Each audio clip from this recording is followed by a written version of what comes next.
તમારે તો હોજે હારું શાક હોજે લાવવાનું તે હોજે લાયા ના રબીને તો આવી ગયો છે લોકાચાર જાય 14 જણો તો જો ભાર વિનાનું ભણતર હોય કે ભાર વાળું ભણતર હોય. Hello guys, good morning. આજના મારા નવા બ્લોગ સાથે તમારા બધા મિત્રોનું હાર્દિક સ્વાગત છે. તો ગાઈઝ વાગી ગયા છે 7. બ્લોગ કરી દીધો છે અત્યારે સ્ટાર્ટ. આપણે થઈ ગયા છીએ નહીં ધોઈને ફ્રેશ. ચા પીવાનું આપણો બાકી છે.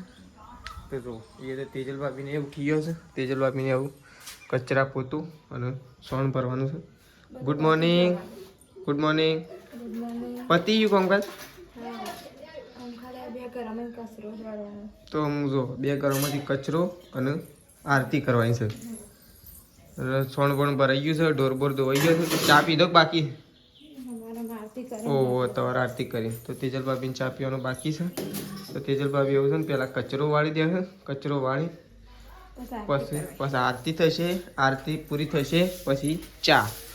આ લુગડો તો હોય ના હું કબાનો ઉપર ઉંદેડા લઈ દઈશું. મારો રૂમાલ લઈ ગયા એ તો અને એમને રૂમાલમાં છે હાથમાં હતું 2 મહિને હાથમાં હતો ઉપરથી. તો ચલો વધે તેજલ ભાભી વાળો છે. રાધે રાધે. હા રાધે રાધે. તો જો મમ્મી તો બેસી. Mummy good morning. Good morning. તો જો અત્યારે દશામાની આરતી થવાની તૈયારી ચાલુ થઈ રહી છે ગાઈ. જય દશામાં બધાને. નહીં મમ્મી? જય દશામાં. આવો 2-3 દિવસ બાકી. આજે ગુરુવાર થયો. શુક્ર શનિ.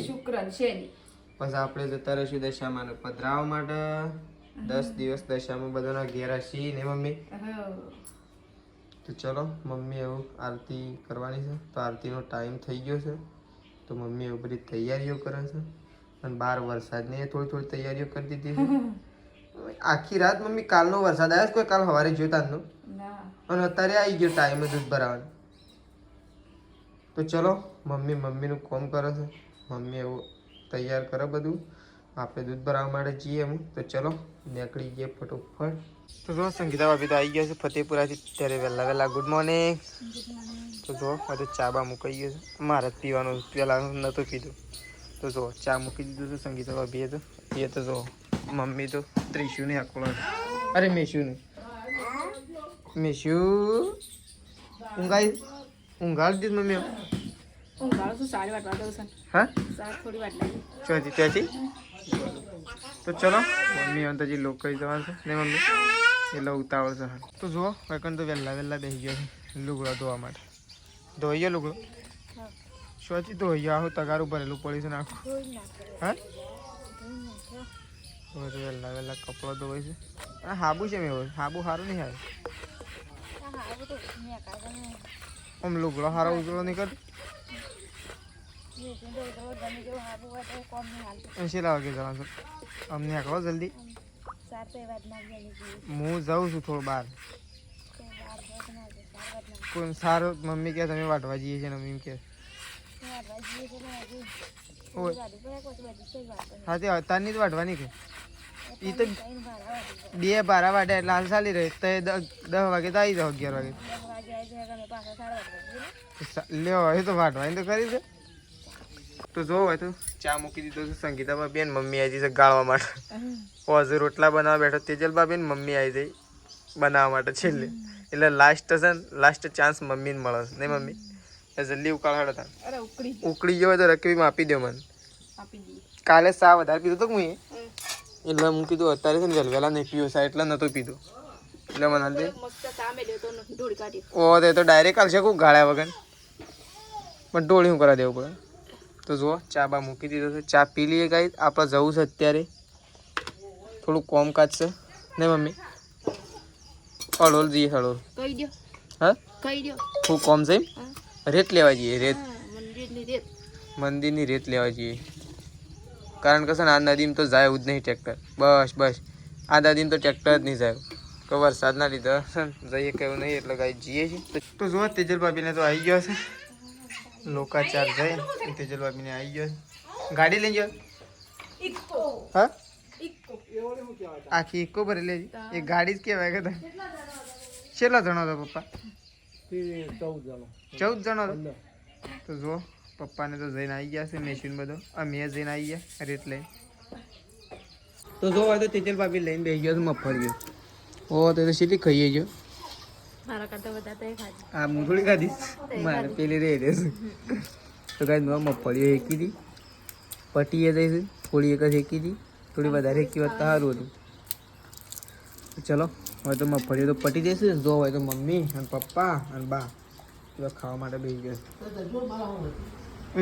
તમારે શું કીધું મેં શું કીધું તે જજુ મારા હોમાંથી એમ કીધું. તો જો હોય તો પપ્પા ખાવા બેસી ગયા છે મમ્મી બા આવી ગયો ખાવા માટે. કોણ તો ખવરે મમ્મી મમ્મી કોણ તો ખવરે એ બા ખવરાવા જા જા ઓય જા એ મેં શું વતન જા જો જા બોલાવ જા બાબુ બોલાવ જા ડબ્બો મેરીને જજે જો ના દાદા ખબર મેઠું ખવડાવ દાદા જા એમાં મેઠું નાખતા જા કે ના ના યો ના મફળીઓ નાખી ખાઈ. તો જો હવે તો શકલો મફળીઓ ખવાઈ ગયો છે. તો જો સૃષ્ટિ તો શાળામાં જઈને આવી છે. ઓંકા જેવું લાયા આની નોટબુક હા ધોરણ 4 આ તો ઇંગ્લિશની નહીં આવું ઇંગ્લિશની તો છે. ટુ રાઈડ સવારી કરવી આ ઇંગ્લિશ તો છે આવું છે. ઓંકા જે હે નહીં લે રે મેલ દે. તો જો ગાઈસ સૃષ્ટિ લાવી છે નવી ચોપડીઓ આવું છે ગૃહ કાર્ય લેખન પોથી.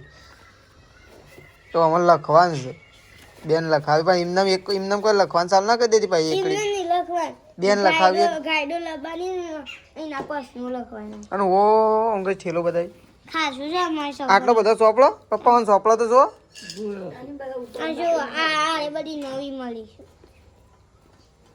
પણ ચોપડો આટલો બધો હોય તાર તો ચોપડો છે એટલો છે. ભાર વિનાનું ભણતર હોય કે ભાર વાળું ભણતર હોય. આ તો ગણિતનું છે આ પર્યાવરણ છે આ ગણિત છે. ઓ આ તો શાળામાં જ મળેલી પણ આમાં બીજું ના લખવાનું પાછું 1 2 3 4 નું 5 ઓ કેટલી છે 3 4 5 નું 100 મળી છે ને તમે લે યાર ખોઈ ના નાખે પાછી હો. તો જો ગાઈસ સૃષ્ટિ લાવી છે નવી ચોપડીઓ મળી છે શાળામાંથી અને આ ભાર વિનાનું ભણતર છે કે વજનવાળું ભણતર છે આ તો હા આટલા બધા ચોપડીઓ લઈને આવી હતી તો શાળામાંથી. તો ચલો આપણે ગયા હતા સતલાસના આપણે એવું કરવા ગયા હતા એ તો કોઈ ખબર નહીં પણ આપણો એટલો ખબર છે કારણ કે ગાઈઝ આપણો હપ્તો હતો તો હપ્તો નાખવા માટે ગયા હતા સતલાસના. તો કાલે 1 તારીખ છે એટલે હપ્તો કપાય ફોનનો એટલા માટે આપણે ગયા હતા. આપણે તો હપ્તેથી મોબાઈલ લીધો હતો એટલે આપણે હપ્તો નાખવા ગયા હતા. હવે તો જો મમ્મીને તેજલ બે જણો દોવા માટે બેસી ગયો. દો જલ્દી ફટોફટ દો. હા તે તો ગાયો વધારે દૂધ નહીં હાલતી એક દોવાઈ જ જાય વધારે હાલ છો દોવાતી નહીં મમ્મી વધારે હાલ તો દોવાઈ જાય જલ્દી દોવા બે હોય તો દોવાઈ જ જાય એમને બેહરીએ થોડું દોવાય. જો શિયાદાજીનો પગાર આવે આ વખત પ્રકાશ બેવાનો પગાર આવે ને એટલે આગળ મારે રેડી રહેવું પડશે હપ્તા માટે હપ્તો લેવા માટે યોન પાસેથી પૈસા લેવા પછી મારા આ વખત મારા પાસે થઈ રહ્યા. તો ચલો જુઓ ઓકન તો ગાયો દઉં છું મમ્મીની હજી એક દોવું છે હજી બીજી દોવાય જલ્દી કરો મમ્મી બીજી હા ચોકણ આપી દો કોણ આપી દો એ થોડા આપવાના મારા ખાતામાં રાખવાના એ કપાય જાય એમ થોડું લેતો પણ એ તો મારા ખાતામાં રાખું કે હપ્તો આવે એક જ નાખું કે હું એમ તો ચાલે કે એ શાક તો આવી ગયો આપણે હેડો શાક આવ્યું શાક લાયા અને ખોણ કેમ ના લાયા હતા. તો ચલો ગાઈસ આપણે તો શાક આવી ગયું છે ચાલો તો આપણે લઈ લઈએ શાક. તો જો ગાઈસ શાકભાજી આપણું આવી ગયું છે ફુલેવર અને રીંગણ ખોણ તો છે પણ ચાવી લઈને ખોણવાળા જતા રહ્યા ડેરીમાં શોખ ખોણવાળા અધિકારી ફુલેવર ને રીંગણ લાયા રીંગણ મરચું તો આવી જઈ તો એ કટિંગ કરો કે હું કટિંગ કરવા બે હા હેડો તને. તો ચલો પપ્પા જુઓ બળદ લેવા જતા હતા પણ બળદ લેવા આપણે જવું ફુલેરું એકલું નહીં અંદર ફૂલેલું છે, મરચો છે. આ મરચો હારો આવ મમ્મી. હો મમ્મી, હા મમ્મી, આ અંદર મરચો આવું ને બે ત્રણ નાખે છે ને ફુલેવરમાં, એ તો એક નંબર મરચો આવું. મને લાગે આવો કિલો લઈ લેવો પછી. જો પણ તો જો મરચો છે મસ્ત ના, કિલો લઈ લ્યો તો અમારે તો હું કોમમાં અમારે તો હોજ ખાવાનું એક કે તમારે તો હોજ સારું શાક હોજ લાવવાનું. તે હોજ લાયા ના આવી ગયું હોજ. આખો દાડો તો તમારે જે ખાવું હોય ખાવાનું, પણ હોજ પડે એટલે 40 રૂપિયા શાક લઈ લેવાનું. કારણ કે આપણો હોજ ખાવાનું અને ખાલી એમ 2-3 દાડા પછી ગમે છે. પછી ગમે જેમ એમ નહીં, પછી ગમે જેમ બપોરે વળખો મારે છે નહીં, ખીચડીઓ વઘારી નહીં. હા હું હેડ્યો બધું લેવા. તો ચલો તું ઉભી રહે. ના તું ઉભી રહે આગળ, હું નહીં જઉં. તું ઉભી રહે તો ઉભી રહે. ગાય એ તો ટેવું પાડવી પડે. મારો રોજ એડો પકડી નાખત ગાય એના કર. ઓ શાકભાજી વાળા હોય આવીને બેસી ગયા. તું શાકભાજી જોતી જોતી આવ તો કાપો છો. આ તો ચા પીવા માટે બેસી ગયો. અને ત્યાં પહેલા નતો પીધો બા? હા તો હાલ જ પીધું કે બીજી વખત પીવાય? ઓહો તમારે તો ઘટોળું છે. કું સાનું હા ભૂખ લાગી ત્યાં માં શાક આવી ગયું. અડધી રાત ના થાય. આ તો હમણાં બનતો બનતો હમણાં હાલ બની જાય. હા તો શું સાનું રોટલામાં બેસી ગયો. લે પપ્પા તાન તો ચલો પપ્પા આવું શાક કટિંગ માટે બેસી. આપણે તો જઈએ છીએ બળધો લેવા માટે. છેક જવાનું છે મારે તો કેટલું હેડીને જવાનું. મમ્મી ના કર મમ્મી હું ગાય દોરાવો ઉભો રહું. આમ બળધો લેવા તું જા. હા તો બળધો લઈને ઘેર આવો કે ના આવું? ના આવું છે બળજો લઈને અમે ઘેર ના આવીએ. હા તમે શી વાત કરતા હો? મને સેવા માણસ ગણો છો. હું તો બળજો બોજાવું સોરિયાવું લઈ આવું. લઈ આવજે તાન થજે આયા લઈ આવ. હું ગાય આગળ ઉભો રહું. હમણાં હું તો રોડ ઉપર નહીં પકું ગાય તો હમણાં હાલ ધોવાઈ જાય. નહીં તે નહીં સમજતા નહીં સમજે તો એવું કહેતો મને સમજતા ના. તે નહીં સમજે બસ. તો માણસ તો છો ને. અમે શું એમ કહે છે કે તમે માણસ નહીં? તમારું શું કોમ? વાહણ ધોવાનું, લુગડો ધોવાનું. મમ્મી લુગડો હું ના ધોઈ નાખું? મમ્મી લુગડો હું ના ધોઈ નાખું? મમ્મી એક દાડો રોટલા હું નતા કર્યા? પરોઠા જેવા. હા મમ્મી શેવા પરોઠા જેવા કર્યા હતા? મમ્મી હવે ખાધા તો પૂછો ઘઉં વાઢીને આવીને ભાયા તાક નતા ભાયા શીખ. હા મમ્મી ભાયા તાક નતા ભાયા. અરે ગાય દોવા તો આવી ગયું. તમારી કોઈની જરૂર નથી. હેડો હેડો જલ્દી હેડો. ઓ મમ્મી એનો વેસ્ટ તો જોઈશ એવો કર્યો છે. મને લુગડો તો જોઈ ન.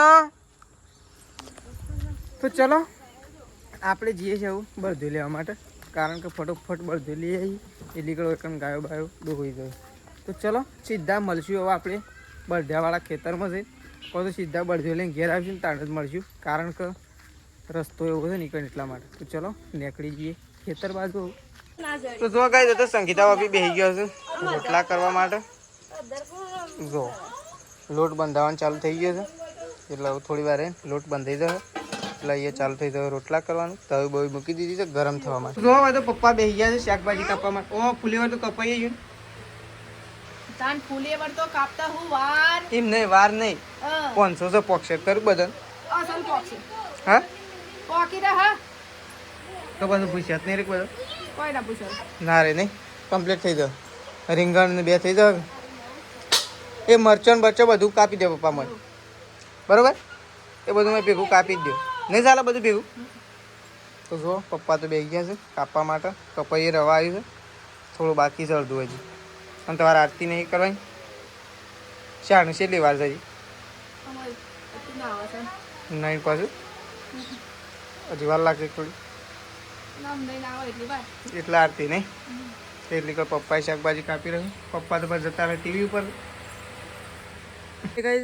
મોમાના છોકરોને જશે રણુજા. તો કઈ કેટલા દિવસથી જશે અને હજી પોક્યા કે નહીં પોક્યા એ તો આપણને ખબર નહીં. પણ મમ્મીએ ફોન કરીને આપણે લઈએ છીએ સમાચાર. તો ચલો આપણે કહી દઈએ પહેલા તો જય બાબારી. જય બાબારી. જય બાબારી. જય બાબારી. કેટલા પોક્યા? બસ 15 કિલોમીટર જ. ઓ 15 કિલોમીટર જ બાકી જબર હેડી ગયા તાન તમે. હેડી કાઢ્યું ને કેટલા દાડા થયા? આજ 11મો દાડો. 11 દાડા થઈ ગયા. તો ગાઈ જો 11 દિવસ થઈ ગયા છે રણુજા પોકતો હજી રણુજા પોક્યા નહીં ને મમ્મી 11 દાડા તો થઈ જ ગયા. આજે પોકી જાવ કે રાતી કે કાલ સવારે હેડજો રાતી પોકી જાવ કે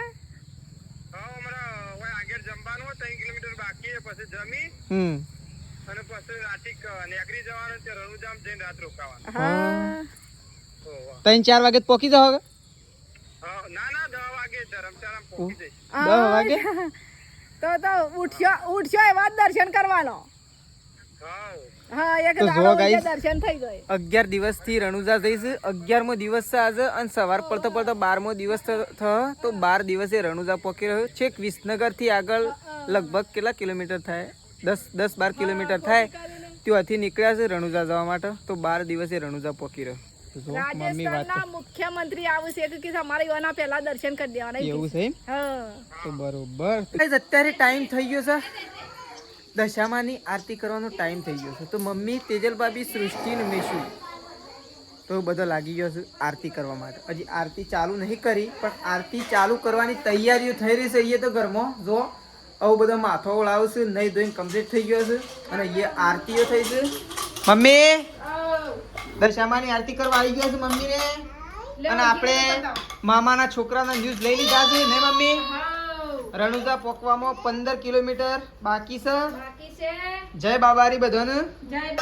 રણુજા વાળો એટલું બધું હેડાળે છે એ બહુ સારામાં સારું કાર્ય કહેવાય અને ઘણા બધા લોકો ચાલીને જાય છે એમને પણ કઈ જય બાબારી. બાકી એટલું બધું હેડવું એટલે કોઈ નાની વાત ના કહેવાય. 600-700 કિલોમીટર થાય ને મમ્મી તો પણ કઈ હવે અત્યારે 15 કિલોમીટર બાકી છે રણુજા પોકવાની હોય એટલે છે ને રાતે 10-11 વાગે રણુજા ભેગા થઈ જાય. અત્યારે 10 વાગે પોકી જાય. 10 વાગે તો ચલો મમ્મીને તો સવારમાં ઉઠીને એ વાત દર્શન અમારા દર્શન કરી દેવા. ગાઈસ કેવું સારું કહેવાય અત્યારે પોકી જશી સવારે નહીં ધોઈને ફ્રેશ થઈ અને રણુજા એટલે કે રામાપીરનો દર્શન કરશી ને મમ્મી. તો ચલો હોય તો હું મમ્મીની આરતી કરશી એ રાતો દર્શન કરશી પણ અને મમ્મીને તો આરતી કરશી કે તેજલ ભાભીને 2 જણો. તો આપણે તો ગાઈ દૂધ ભરીને ઘેર આવી ગયા છીએ નોખમાં તો જીવડું પડી ગયું છે ને બા તો જોવે કે હું ઊંઘી ત્રિશુની અકોળો તો ખાઈ લીધું તો બાઈ હોય તો ખાઈ લીધું છે. આપણે એકલા બાકી છીએ ખાવામાં પણ છે ને ગાય જીવડું એવું વચમાં પડ્યું છે ને અંદર છે ને ઓખમાં જેમ તેમ થાય તો જો બધું સૃષ્ટિનું પાણી લાવે ગળવા માટે. ચલો આપણે તો ખાવાનું કાઢીશું પહેલાં તો આપણે ખાઈ લઈએ.